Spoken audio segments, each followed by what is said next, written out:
धान खरीदी ठीक से नहीं हो पा रही है भाई। क्यों नहीं हो पा रही है, सवाल है आपके मन में, बता देता हूं। जिनके ऊपर धान खरीदी की जिम्मेदारी थी वो हड़ताल पर हैं और इसका असर पूरे प्रदेश के धान खरीदी पर पड़ रहा है, जिसके चलते धान खरीदी पूरी तरह से शुरू नहीं हो पाई है और किसानों को परेशानी हो रही है।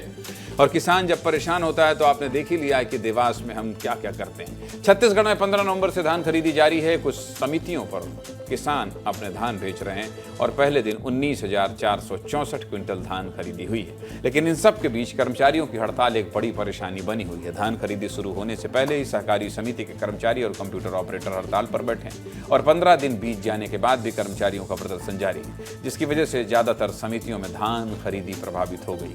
ऐसे में सामान्य तरीके से धान खरीदी हो सके, इसके लिए सरकार ने सख्त रुख अपनाया है और हड़ताल कर रहे कर्मचारियों पर एस्मा एक्ट लगा दिया है। शनिवार को जब धान खरीदी शुरू हुई थी तभी शासन ने कर्मचारियों को हड़ताल से वापस लौटने के लिए कहा था और रविवार तक का वक्त दिया था, लेकिन एस्मा के बाद भी कर्मचारियों के नहीं लौटने से शासन ने एक्शन लेना शुरू कर दिया। रायपुर कलेक्टर के निर्देश पर तिल्दा, खरोरा और धरसीवा में 4 कर्मचारियों पर एफआईआर दर्ज की गई, जिनके लिपिक सहायक और कृषि सहकारी समिति के विक्रेता शामिल। इसके अलावा राजनांदगांव में धान खरीदी में बाधा डालने के चलते 3 समिति प्रबंधकों को तत्काल प्रभाव से हटा दिया गया है। इन कर्मचारियों को तुरंत ड्यूटी पर लौटने का निर्देश दिया गया था, लेकिन सूचना मिलने के बाद भी ये कार्यालय में उपस्थित नहीं हुए। ऐसे में ये एक्शन लिया गया। फिलहाल कर्मचारियों की हड़ताल के लिए शासन ने वैकल्पिक रास्ता अपनाया है और दूसरे विभागों के कर्मचारियों की धान खरीदी केंद्रों में अस्थायी ड्यूटी लगाई। इसमें राजस्व और कृषि कर्मचारियों के साथ ही पटवारी भी शामिल हैं, जो समितियों में किसानों की धान खरीदी का जिम्मा उठा रहे हैं। हालांकि इसके बाद भी धान खरीदी पूरी तरह से शुरू नहीं हो पाई। हड़ताल पर एक्शन और धान खरीदी से जुड़ी एक रिपोर्ट आपको दिखाना चाहता हूं ग्राउंड से, जरा देखिए।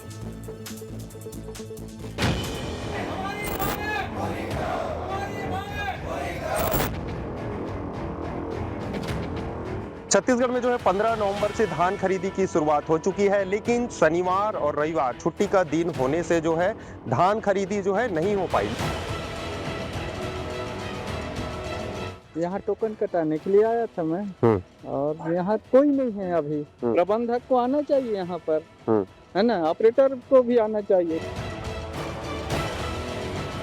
अभी तो नोडल अधिकारी के रूप में तो हम ड्यूटी कर ही रहे हैं, लेकिन प्रबंधक और खरीदी प्रभारी की ड्यूटी अभी हमारे पटवारी नहीं कर रहे के लोग यहाँ पर अपनी धान बेचने आए हैं और सुबह 5 बजे से इसी तरह से कतार में अपनी गाड़ी वाहन को लगा के रखे हैं, लेकिन मजाल है कि किसानों की धान बिक जाए। 7 बजे से आयन भी है यहाँ, लेकिन अभी तक के देखो 7 बजे यहाँ कोई अधिकारी कोई कर्मचारी नहीं है। 17 से 18-20 गांव है यहाँ एक मंडी में, बहुत बड़ा एरिया है, लेकिन यहाँ तो व्यवस्था पूरा ठप।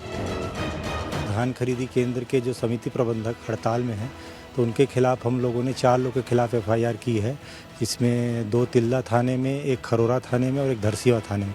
चारों के खिलाफ हमने एस्मा के तहत एफआईआर दर्ज की है।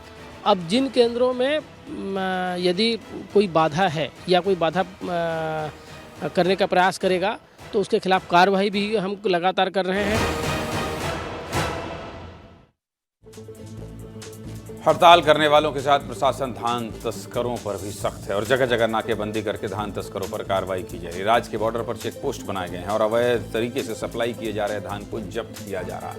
इस बीच बलरामपुर जिले में पुलिस का फिल्मी एक्शन देखने को मिला। बीते दिनों धान तस्करों ने प्रशासन को चुनौती देते हुए एक वीडियो सोशल मीडिया में डाला था, जिसमें पुष्पा फिल्म का डायलॉग मैं झुकेगा नहीं साला। अरे भाई, पुलिस आएगी सब झुक जाए। पुष्पा कब झुक गया था? झुका था कि नहीं पुष्पा? नहीं झुका था, पता नहीं, मैं तो देखा नहीं। लगाते हुए जंगल में छिपाए गए धान को दिखाया गया था डायलॉग मारते हुए। वीडियो वायरल होने के बाद रामानुजगंज एसडीएम ने पतासाजी करके धान को जब्त किया और वीडियो बनाकर कहा कि अगर तू झुकेगा नहीं तो हम रुकेगा नहीं। इतना ही नहीं, इसके बाद अवैध तस्करी से जुड़े 2 पिकअप वाहनों को पुलिस ने झुका दिया, पीछा करके पकड़ लिया और 200 बोरी धान को जब्त किया। अवैध तस्करी पर एक्शन से जुड़ी एक रिपोर्ट आपको दिखाना चाहता हूं, देखिए।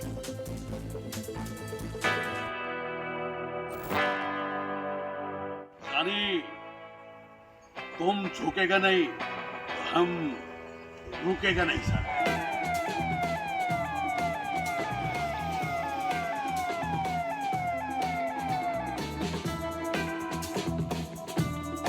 हमने जंगल में जाकर के धरपकड़ की कार्रवाई की, छानबीन की, सर्च किया। ये इससे हमने उनको संदेश देना चाहा कि अगर तुम झुकेगा नहीं तो हम रुकेगा नहीं, क्योंकि ये लगातार धरपकड़ की कार्रवाई अभी भी जारी है और धान खरीदी समाप्ति तक हम लगातार जारी करेंगे। प्रशासन आज कितना मुस्तैद है, रात रात दिन दिन चिन नहीं रहे, पूरी रात भ्रमण करके कल भी यहाँ पकड़ाया है कि इधर उधर ताक झांक करना छोड़ दीजिए, अनावश्यक जो है FIR हो जा रहा है, कार्रवाई होगा। धान का मसला है, किसान का मसला है, राजनीति तो होगी। सुनिए प्रदेश अध्यक्ष दीपक बैज और श्याम बिहारी जायसवाल कैबिनेट मंत्री क्या कह रहे हैं। धान खरीदी केंद्र कर्मचारी हड़ताल पर है, कंप्यूटर ऑपरेटर हड़ताल पर है। सरकार इन हड़ताल को खत्म करने के लिए अभी तक कोई भी बातचीत का रास्ता उन्होंने नहीं लगाया, बल्कि एस्मा लगाकर उन्हें डराने धमकाने का और कार्रवाई करने का काम कर रही है। कुल मिलाकर सरकार नहीं चाहती कि किसानों का धान खरीदें। कांग्रेस को कोई मुद्दा नहीं मिलता है। कल ही तो धान खरीदी चालू हुआ है, 2 दिन हुआ है, शनिवार रविवार, तो रविवार तो छुट्टी ही रही, शनिवार भी छुट्टी था। आज से धान आएंगे तमाम प्रकार के बैरियर्स में, और उसके बाद हर स्तर पर अवैध धान जो आने की आशंका है उसको रोकने के लिए सरकार पूरी तैयारी कर चुकी है। रवि, दरअसल जब तक आप ये कार्रवाई तो सरकार कर रही है, सख्त तो हो रही है, लेकिन अब तो धीरे धीरे स्पीड बढ़ेगी, और जब किसानों के धान बेचने की स्पीड बढ़ेगी तो मुझे लगता है ये व्यवस्था संभाल पाएंगे किसानों को।